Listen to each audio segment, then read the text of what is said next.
welcome to my Halo Halo Vlog channel. Ngayon magagawa po tayo ng DIY. Ito yung gagamitin ngayon. Ito yung tinatawag din solenoid para sa ating electric fan. Paganahin natin yung guys ng electric fan na hindi na kailangan gumagamit ng kuryente, which is 220 volts. Ito naman ang gagamitin natin para sa kanyang kapasidad na Dio 104. Driving unit po siya guys. Malakas po ito. Yan. Yan. Ito po. Ito. Itatapat lang po natin siya rito. Yan. Itatapat to. Malakas yung ano niya, pressure niya. Yan. So, itatapat lang po natin. Kahit yung electric fan na mga busing nyo, pwede nyo gagamitin yun guys. Yan. Itatapat niya po natin. Ilalak po natin siya rito. Yan. Yan. Ilalak po natin siya dyan.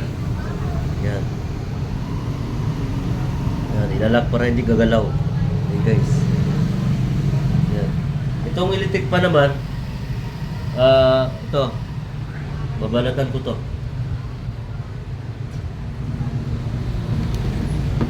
Ito ko na.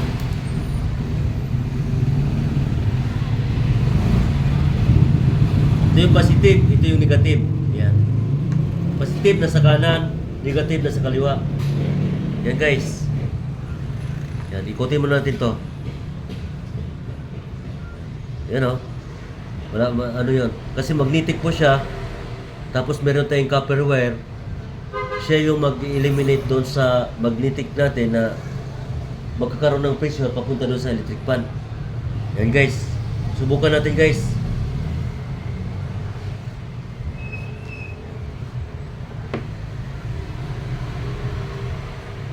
Yan guys. Yan, kahit sa bahay guys, pwede nyo gawin to para di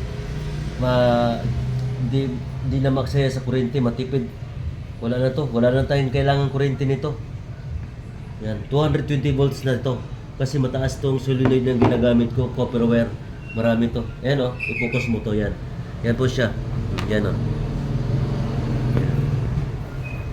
So guys, testing natin. Negative, positive. Positive ito, negative. Ito. Iuna muna natin yung negative. Tapos sabay ng positive. Oops. Yan na.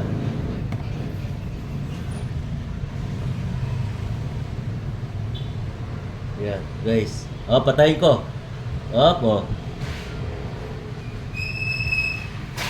Buhayin ko ulit.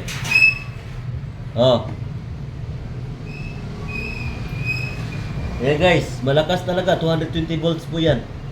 Yan guys, sa mga nanonood at mag-like and share lang po tayo para ma-updated po tayo sa ating mga bagong video. Yan, halo-halo vlog po tayo. Bukas naman, iba namang ipapalabas ko tungkol naman sa pagluluto. Ang ituturo ko bukas. Yan guys, maraming salamat sa inyong panonood.